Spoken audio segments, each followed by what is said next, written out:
계속해서 10계명 시리즈 하고 있고요. 오늘은 두 번째 계명을 여러분과 나누겠습니다. 복음을 전하는 일이 참 힘듭니다. 각 시대를 막론하고 국가를 막론하고 때와 장소를 가리지 않고 복음 전하는 것은 쉬운 일이 아닙니다. 지난주에 말씀드린 것처럼 절대적인 진리를 가지고 얘기하는 것이 아니라 상대적인 진리를 가지고 있기 때문에 복음을 전하는 것이 어렵습니다. 그리스도인들이 지금까지 역사를 보면은 억압받고 핍박받는 역사가 있기 때문에 어렵기도 하고 오늘날과 같은 생각의 그 차이 때문에 어렵기도 합니다. 언제나 어디서나 복음 전하는 것은 어렵습니다. 그러면 한 가지 질문을 드려보겠습니다. 나라 중에 복음을 전하면 예수 믿으세요라고 얘기를 하면은 그 자리에서 가장 긍정적인 답이 오는 국가가 혹시 어딘지를 아십니까? 예수 믿으세요. 제가 힌트를 드리면 그 나라 말로 한번 해보겠습니다. 예수 사마오 신지오 구다사이. 어딜까요? 예수 사마오 신지오 구다사이. 네, 우리 예준이가. 일본 아닌가요? 네, 일본이에요. 일본에서 예수님 믿으세요라면은 가장 좋은 반응이 오는 나라입니다. 왜 그럴까요? 이 예수님 믿으라고 하면은 예수님 믿겠습니다라는 긍정적인 답이 오는데 예수님을 믿는 복음화가 된 일본의 복음화 비율은 1%가 된 적이 없어요. 그런데 이런 긍정적인 대답이 나와요.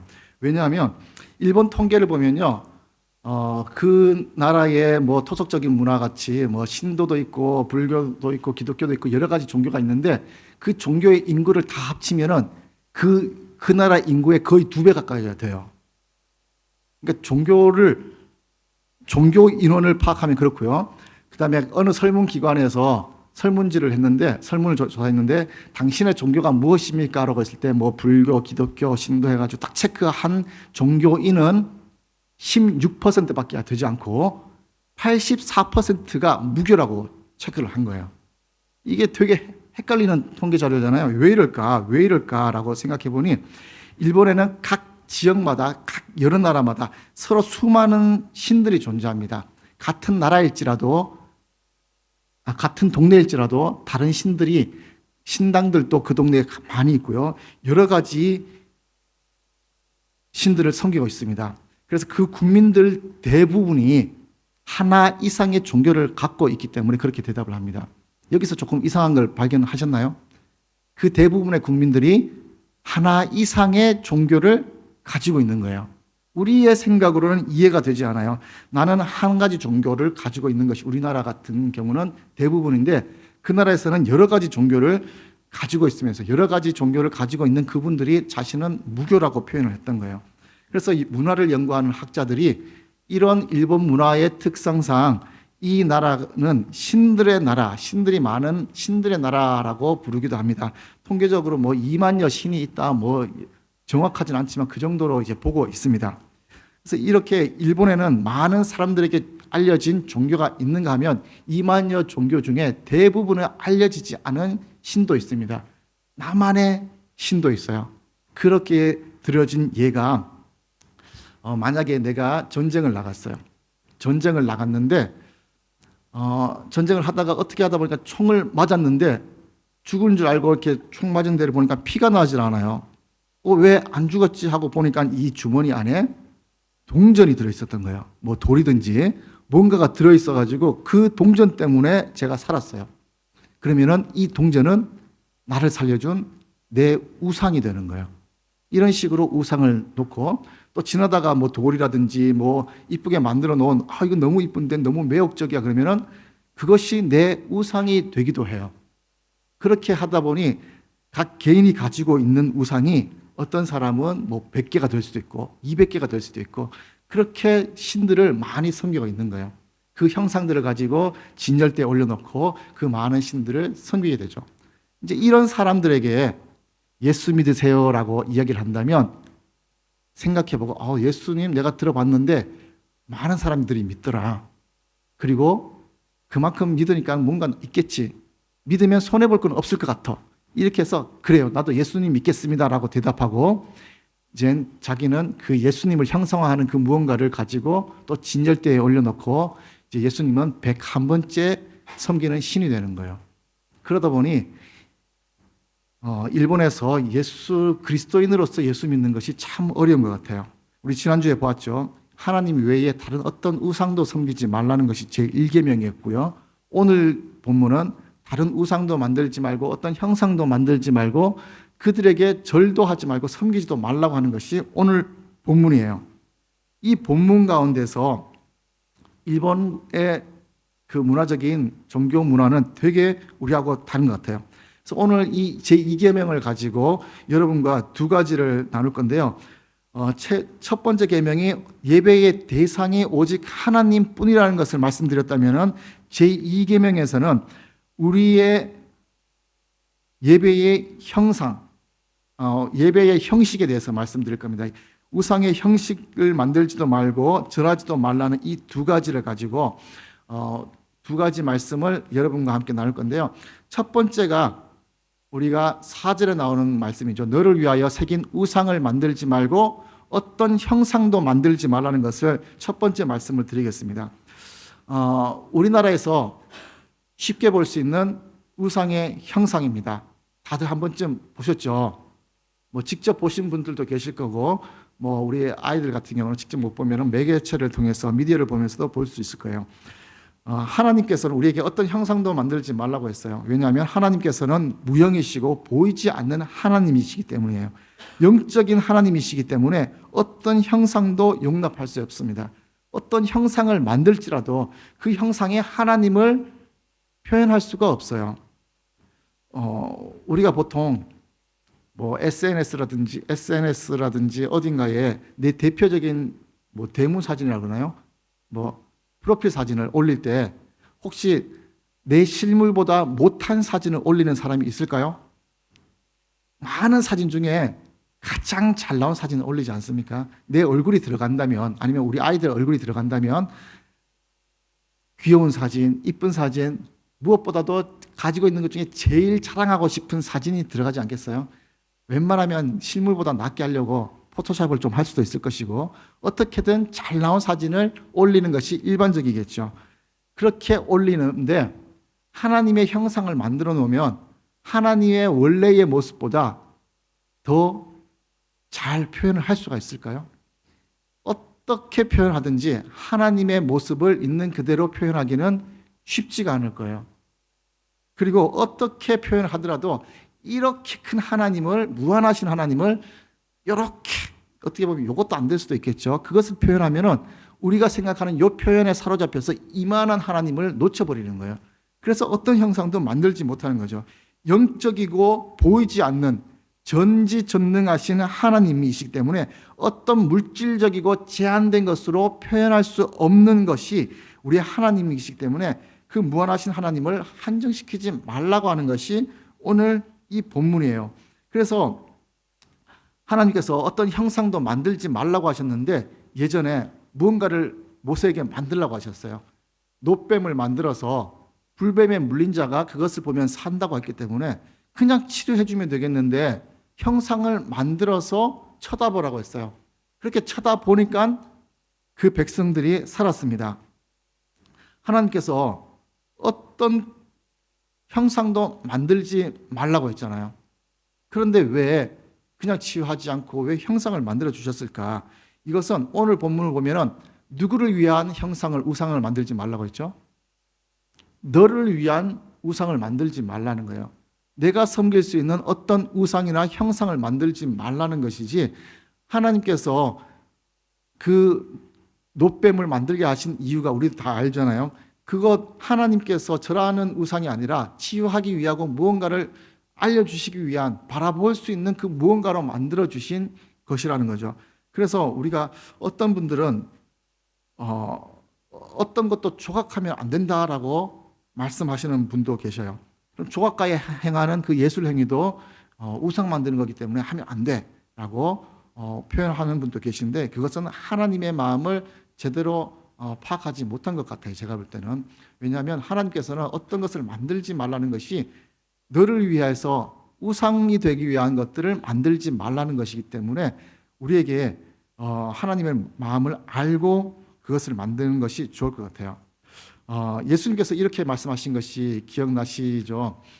마태복음 22장 21절에 가이사의 것은 가이사의 것에, 가이사에게, 하나님의 것은 하나님에게, 이 말씀하신 배경을 기억나시죠? 동전에 가이사의 형상이 있어요.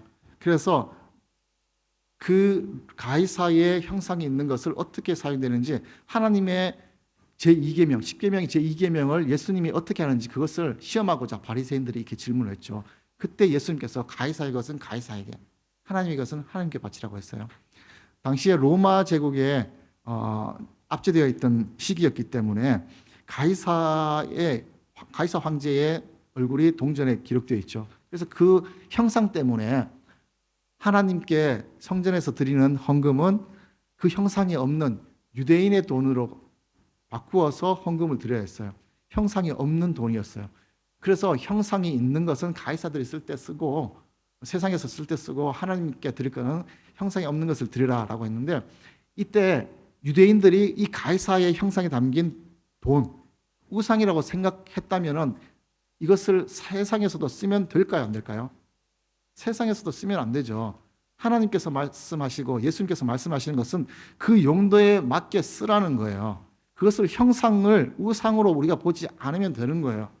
자, 여러분 좋아하시는 돈 좋아하시죠? 저도 좀 더 많으면 좋겠는데 얼마 없어서 그렇지만 그 돈에 사람이 있더라고요. 호치민의 형상이 있죠.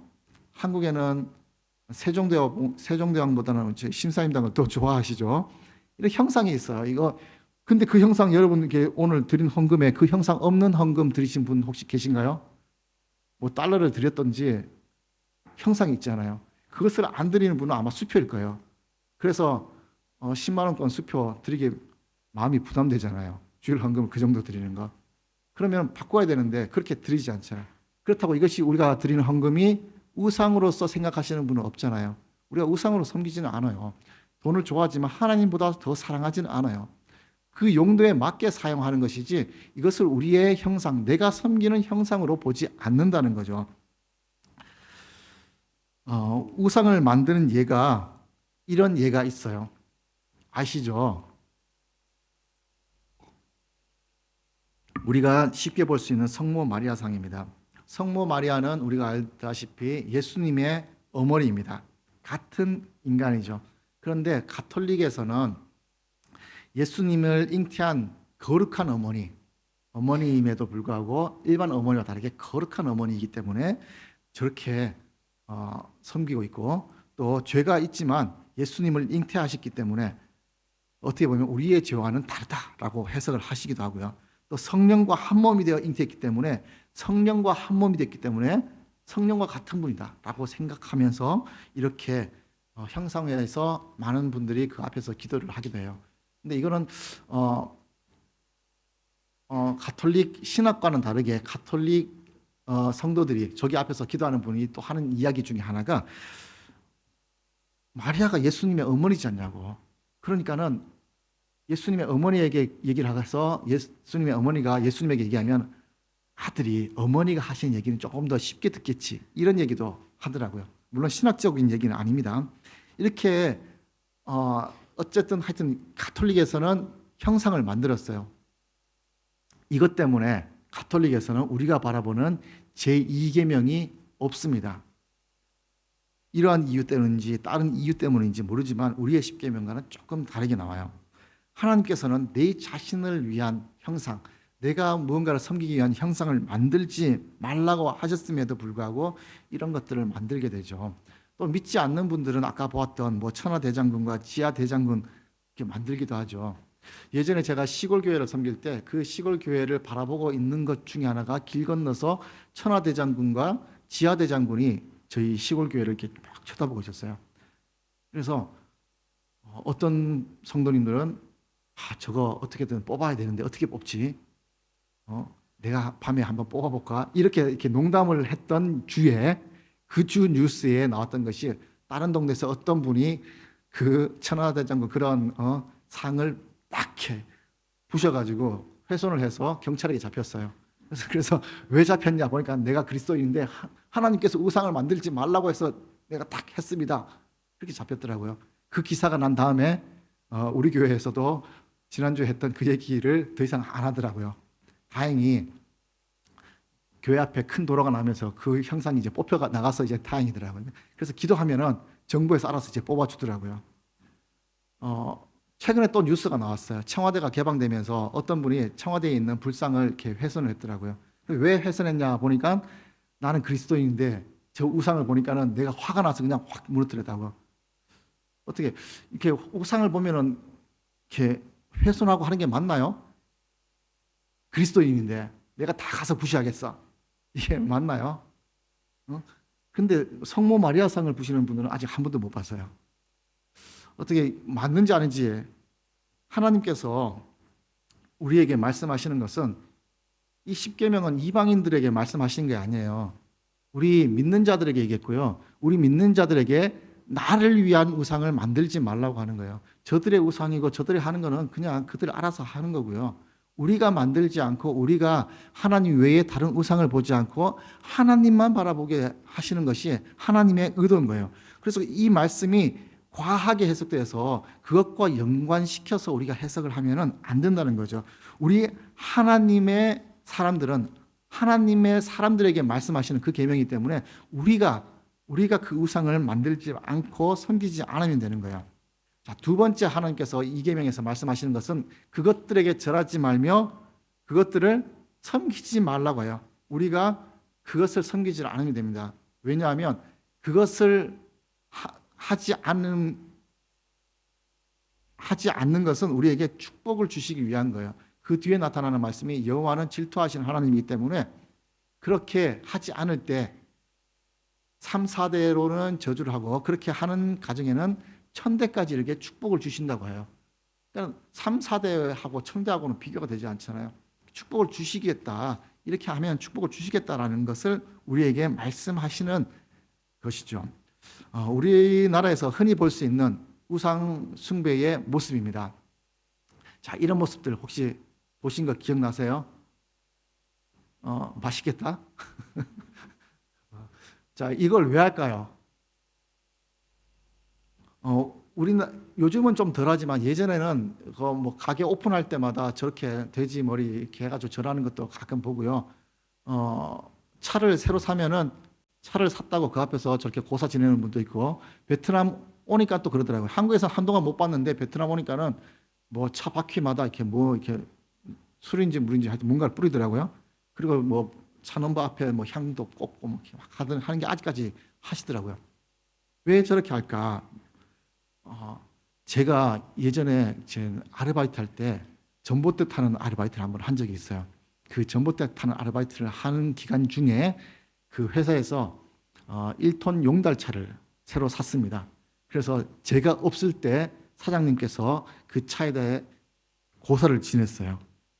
고사를 지내고 제가 일 마치고 오니까는 밖에서 새로 차를 샀다.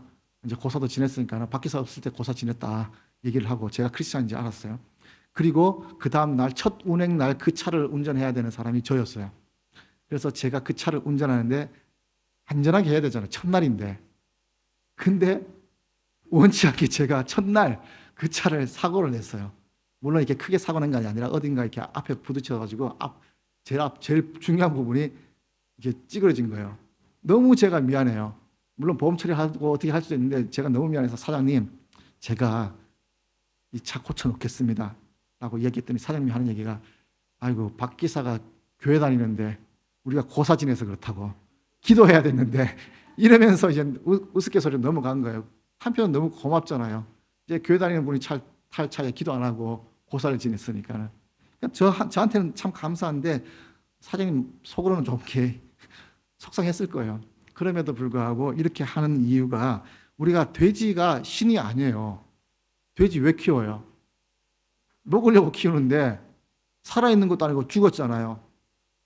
저기다 절을 했으면은 먹지나 말지 끝나고 먹더라고요. 자기 마음의 위안이겠죠. 그래서 요즘에는 저렇게 하시는 분들은 많이 없는데 요즘 또 새로운 아이템이 생겨가지고 이런 케이크를 팔더라고요. 그래서 개업하고 하는 곳에 저런 케이크를 가지고 주는데 모르겠어요. 이게 뭐가 좋은지 안 좋은지 뭐 그분들에게는 나름대로 위안이 되겠죠. 축하의 의미겠죠. 모세가 불뱀을 만들어서 사람들에게 쳐다보라고 했어요.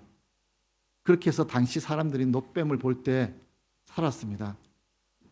이것이 우상이 되지 않고 원래 하나님의 의도는 문제가 생기고 불뱀에 물려가지고 이렇게 몸에 치유가 필요한 사람이 그 불뱀을 보면 낫잖아요. 이것이 말씀하는 것이 예수 그리스도의 십자가를 바라볼 때 우리가 치유함을 얻는다는 것을 이야기를 하는 거예요. 그래서 십자가를 바라보라고, 예수 그리스도를 바라보라고, 그렇게 해서 우리가 다른 것이 아니라 예수님을 바라볼 때 그때 하나님께서 치유해 주시겠다라는 것을 우리에게 말씀을 하시는 거예요. 이것이 하나님의 마음인데, 근데 그 사람들이요, 그 마음을 읽지를 못하고요, 그 불뱀, 놋뱀을 바라보기 시작했어요. 놋뱀 자체에 능력이 있다고 본 거예요. 그러다가 놋뱀을 섬기기를 시작했어요.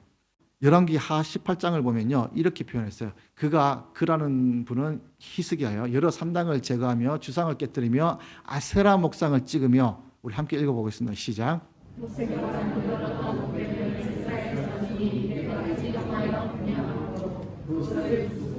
느우스단이라 일컬었더라. 하나님께서 그 주신 그 의미를 모르고 이 놋뱀 자체에 능력이 있다고 그 놋뱀 자체를 바라본 거예요. 그러면서 거기다가 분양하다가 시간이 흘러서 히스기야 왕 때에 그제서야 산당을 부시면서 이 느후스탄이라고 일컫는 것을 부셨어요. 느후스탄이라는 것은 놋 조각이라는 거예요. 놋 조각. 그 조각을 그냥 부쉈다는 거예요. 그러니까 우리 인간의 마음에 그렇게 이스라엘 백성들도 눈에 보이는 무언가를 자꾸 섬기고 그 능력이 있으니까 그것을 바라보고자 하는 마음이 자꾸 생기는 거예요. 죄된 마음이 죄된 본성 때문에 계속 생기는 거예요. 우리가 이렇게 생각할 수도 있을 것 같아요. 우리가 십자가 바라보잖아요. 어떻게 이 십자가 우상인가요? 형상인가요? 우리가 그래서 우리 교회마다 십자가를 다 없애야 돼요. 형상 만들지 말라고 하는데 십자가 형상 만들어가지고 어떻게 십자가 없는 교회가 아직 보지는 못한 것 같아요. 앞에는 없는 교회는 있지만 어딘가에는 십자가가 있더라고요. 저희 집에도 십자가가 있는데 이거 어떻게 우상인가요? 형상인가요? 십자가는 이미지죠. 이미지이죠. 이미지. 십자가를 보면서 우리가 십자가를 섬기는 것이 아니라 십자가에 담긴 예수 그리스도를 바라보는 거예요. 그래서 놋뱀을 쳐다보는 것처럼 십자가를 바라보는 거예요. 그래서 십자가에 담긴 의미, 예수 그리스도의 사랑을 느끼고요, 예수 그리스도께서 나를 위해서 십자가에 돌아가셨구나, 십자가에 돌아가셨음에도 불구하고 부활하셨구나, 나도 살리겠구나, 이것을 바라보는 것이 십자가예요. 그 의미를 바라보라고 십자가를 우리가 만들어 놓고 바라보는 거예요. 물론 여기는 또 카톨릭에서는 또 십자가 위에다가 또 예수님을 또 이렇게 형상화하기도 했죠. 뭐가 맞다 틀리다는 모르겠지만 무언가를 보면서 이 십자가라는 것을 보면서 예수 그리스도를 묵상하고 또 예수 그리스도의 고난에 동참하는 그것이 우리에게는 참 중요한 것이 아닐까. 예수 그리스도의 이미지입니다. 이미지. 바라보게 만드는 이미지죠. 우상을 만들지 말고 섬기지 말라고 할 때 우리나라 대부분의 분들이 대부분보다 믿지 않는 분들 때문에 초신자 또 간혹가다 그리스도인이라고 하면서 이제 좀 걸리는 분들이 있어요. 그게 뭐냐면 가장 큰 이슈죠. 제사 문화죠. 제사. 우리나라의 조상 제사는 그저 경로 사상이라고 표현하는 분도 계시고요. 또 선조들을 공경하고 추모하는 우리 효도의 한 예식일 뿐이다라고 얘기를 하는 분도 있습니다. 또 어떤 분은 교회 나오면서도 제사를 지내는 분은 우상 숭배인 것은 알고 있지만 뭐 가족들과 또 친지들과 또 등지기 싫고 서로 얼굴 붉히기 싫어서 어쩔 수 없이 제가 그렇게 합니다. 거절할 만한 용기도 없고 또 시어머니한테 혼나고 또 그런 양심의 가책이 있음에도 불구하고 여러 가지 이유 때문에 단호하게 거절하지 못하고 또 그런 현실과 진리의 갭에 눈을 감아버리는 것이 우리의 모습 가운데 있기도 합니다. 근데 또 카톨릭에서는 또 제사를 지내죠. 오늘 자꾸 카톨릭 얘기를 많이 하는데 카톨릭과 비교하는 것이 제2계명이 빠졌기 때문에 카톨릭에서는 더 비교 대상이 되는 것 같아요.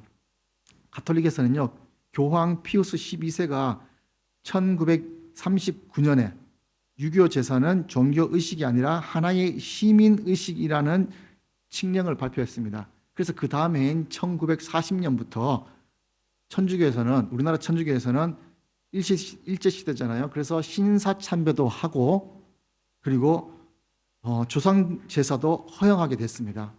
신사참배, 일제 시대 때 신사참배하지 않은 교단이 침례교단, 선결교단 두 군데 있어요. 그래서 침례교 목사인 저는 이 하나만으로도 좀 뿌듯합니다. 그래서 침례교인이라는 것을 자부심을 가지셔도 충분합니다. 죽은 사람을 위해서 기도하는 것, 사진 앞에서 절하는 것, 천주교에서 다 허용했습니다. 각 민족의 정신이고 또 미풍양속을 수용하기로 하기 위한 방침이라는 거예요. 그런데 우리 기독교에서는 초기 선교사님들이 이 모든 것들을 우상이라 여기고 또 배척했기 때문에 복음을 전하는데 어려움이 있었죠. 그리스도인이 되는데 어려움이 있었습니다. 이 제사라는 것이요, 요즘에는 뭐 이렇게 마음만 먹으면 가정에서 그냥 지내고 안 지내고 하는 분들도 있지만 옛날에는요, 이것이 누가 드렸냐면요, 각 개인마다 드릴 수가 없었어요. 우리나라에 제사가 들어온 시기가 한 15세기로 보고 있습니다. 고려시대 말이나 조선시대 초기로 보고 있는데 이 제사를 드릴 수 있는 곳이 어디냐면요, 왕만 드릴 수 있었어요. 왕만. 사울이 제사를 못 지내고 사울을 기다려야 했잖아요. 그것처럼 왕만 제사를 지낼 수 있는데 그 왕이 제사를 드리는 장소가 종묘이죠. 종묘에서 왕만 드리고 각 가정에서나 다른 곳에서 제사를 드리면 큰 반역죄예요. 그래서 드릴 수가 없는 거예요. 그런 문화적인 배경을 갖고 있다가 일제시대가 되면서 문화 말살 정책도 생기고 또 일본의 아까 처음에 말씀드렸던 일본 종교적인 문제, 그 문화 배경 때문에 이런 우상을 섬기는 데 대해서 아무런 그거 없다 해서 막 풀어주다 보니까 그제서야 일제시대 때 우리 가문도 제사를 한번 지내볼까? 우리 가문도 조금 이름이 있는 가문인데 하면서 제사를 지내고 그러다 보니까 옆집에서도 야, 저 집도 드리는데 우리 가문이 뭐 부족한 게 뭐 있어? 또 지내고 하다 보니까는 이제 우리나라 웬만한 가정에서 드리게 된 거예요. 그러다 보니까 역사책에서 이제 우리나라의 문화가 되고 또 역사가 부끄럽지만 역사가 돼버린 거예요. 그러니까 역사책에서는 이것을 약간의 포장돼서 표현하는 역사책도 있고요. 어쨌든 그런 역사적인 배경 때문에 이런 제사가 된 거죠. 이런 제사의 순서를 보면요, 글씨가 잘 보이는지 모르겠는데 우리 교회 지금 예배 순서보다 몇 배나 길어요. 지금 한 두세 배 되는 것 같아요. 저걸 다 지키는 가정에서 지내는 제사를 저렇게 지키는 분은 거의 없을 거예요. 그리고 가정에서 드리는 제사 아니면 뭐 추석 때 가서 드리는 제사 드리는 분 중에 제사 좋아서 드린다는 분은 제가 거의 못 본 것 같아요. 어쩔 수 없이 다 드리고 왜 드리는지도 모르면서도 다 제사를 드려요. 그렇게까지 드려야 될까? 제사를 드려야 될까? 이렇게 뭐 선조들에 대한 예의라고 표현되지만 저 순서를 보면요, 죽은 영들에 대한 신령에 대한 예식이 다 들어가 있어요. 그렇기 때문에 제사가 효도라고만 표현할 수는 없는 거죠. 그래서 우리가 정확한 제사의 이해도 없이 제사를 드리는 분 계신 것처럼 우리는 제사에 대한 이해를 조금은 갖고 이것 때문에 우리는 안 드립니다라고 이야기를 할 수도 있어야 될 것 같아요. 그래서 정확한 이해가 가지고 있어야 돼요. 이분 아시죠? 고 조영기 목사님도 이 제사에 대한 바른 이해를 하지 못하셨던 것 같아요. 남겨진 기록에 의하면 우리는 부모를 절해서 섬기고 경배해서 섬깁니다. 살아있는 부모님에게도 절하고 죽은 부모님도 부모니까 절하는 것은 죄가 아닙니다라고 이야기를 합니다. 우리 그리스도교는요, 그리스도를 믿는 종교는 죽은 종교가 아니에요. 살아있는 종교예요. 그래서 살아있는 분에게 제사를 드리지 않죠. 예배를 드리는 거죠. 우리가 하나님께 예배를 드리는 이유, 바른 의미를 가지고 예배를 드려야 된다는 거예요. 그래서 오늘 말씀은 분명히 이야기를 합니다. 우리 다 같이 한번 읽어보겠습니다.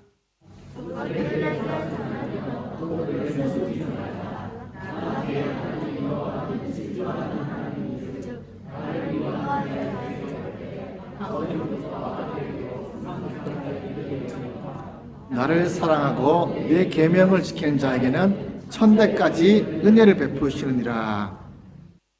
자, 제사를 포함해서 어떤 것도 섬기면 안 됩니다. 이것이 우리의 축복이냐 벌이냐를 갈라놓는 한 가지의 방식이 될 수 있다는 거예요. 그래서 우리가 축복받기 위해서는 그 모든 것들을 내려놓아야 됩니다.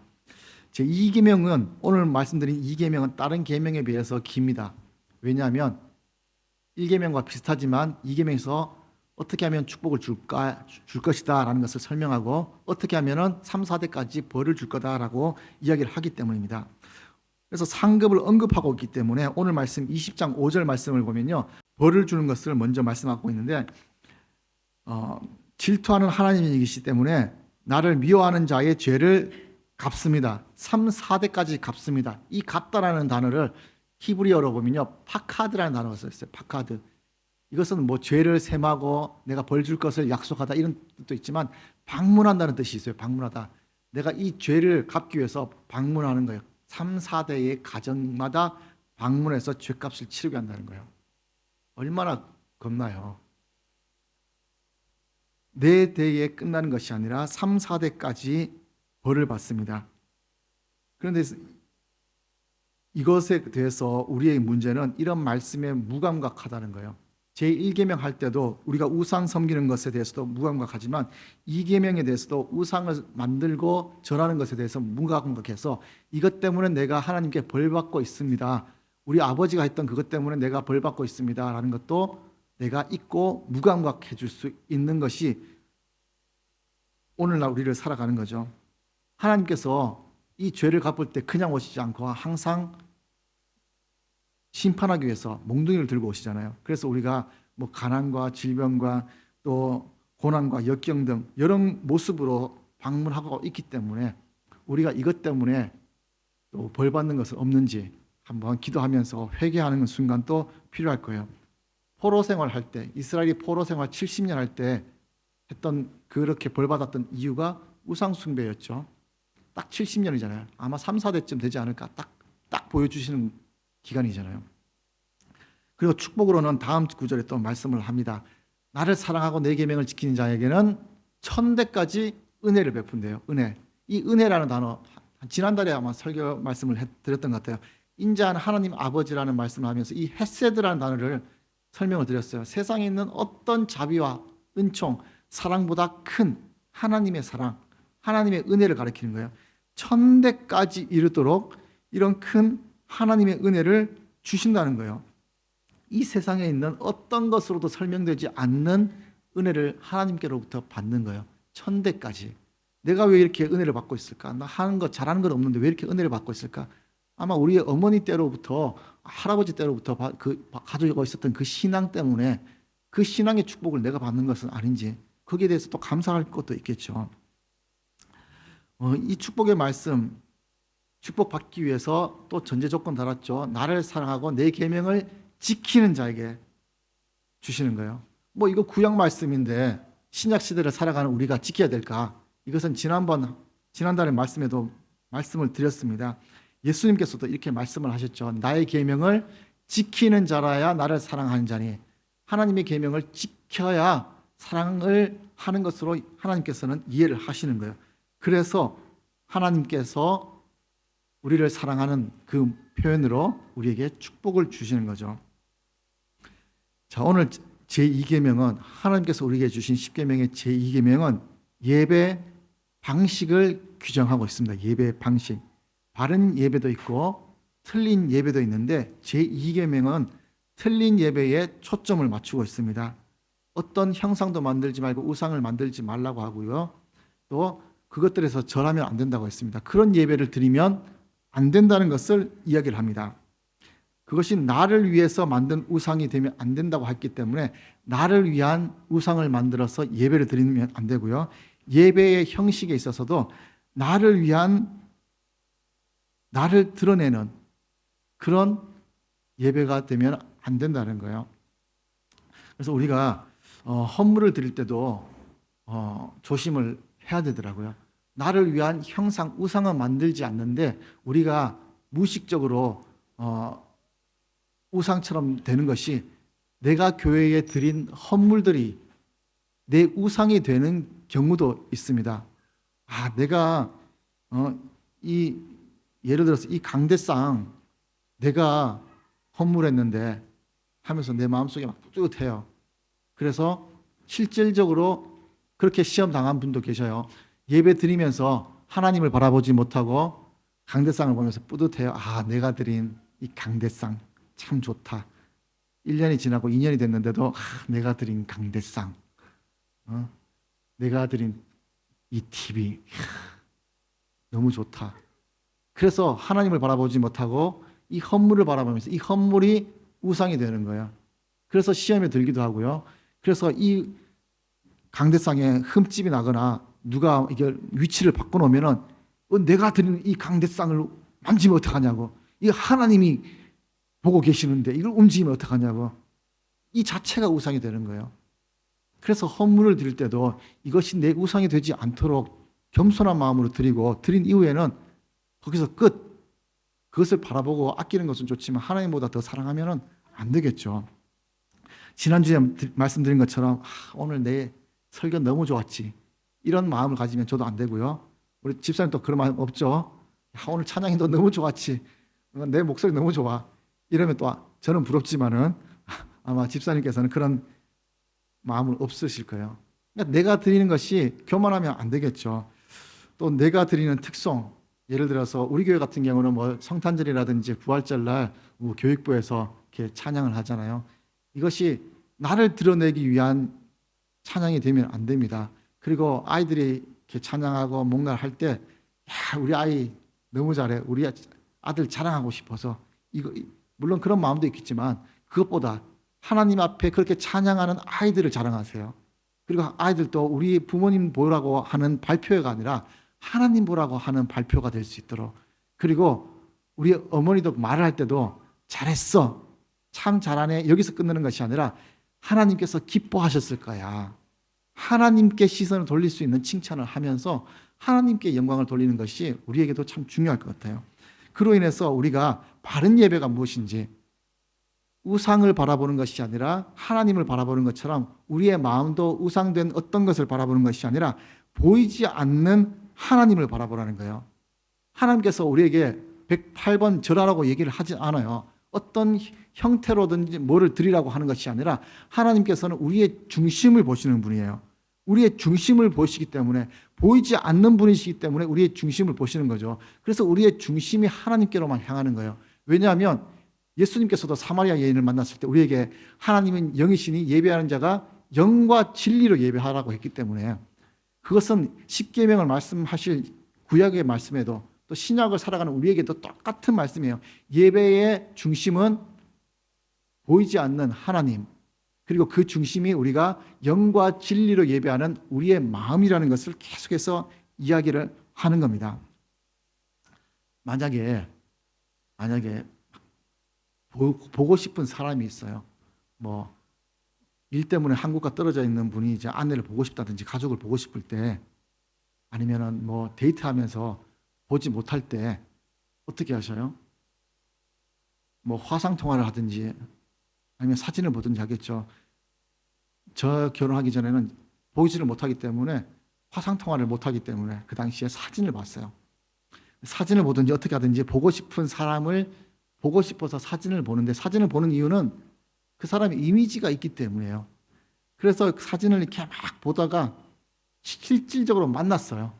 만났는데도 그녀가 보고 싶다고 사진만 계속 봐요. 눈앞에 있는데 그녀가 보고 싶다, 그녀가 보고 싶다. 그럼 그 앞에 나타난 그녀는 어떤 마음일까요? 답답하겠죠. 우리가 하나님을 바라볼 수 있는 그 무언가를 만들어 놓았다면은, 예를 들어서 이 십자가가 우상이 된다면 하나님이 오셔도 십자가만 바라보는 거예요. 하나님께서 그걸 하지 말라는 거예요.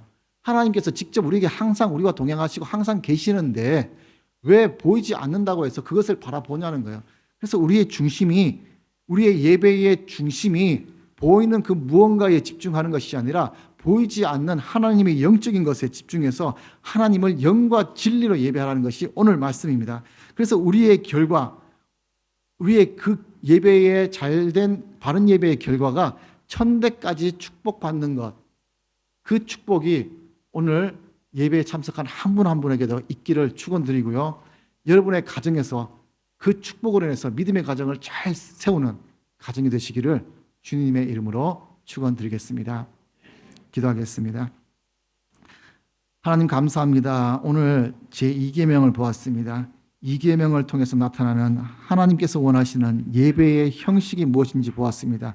우리에게 나타나는 이 예배 가운데 보이는 것에 집중하는 것이 아니라 보이지 않는 하나님께 집중하면서 또 하나님을 바라볼 수 있는 자가 될 수 있도록 인도해 주시고 우리의 중심이 어떻든 간에 하나님을 바라보며 하나님께 영광을 드리는 자가 될 수 있도록 주님 축복하여 주시옵소서. 이 자리에서 주님을 예배하는 자 한 분 한 분을 주님께서 기억하실 것을 믿사오며 예수님 이름으로 기도드립니다. 아멘.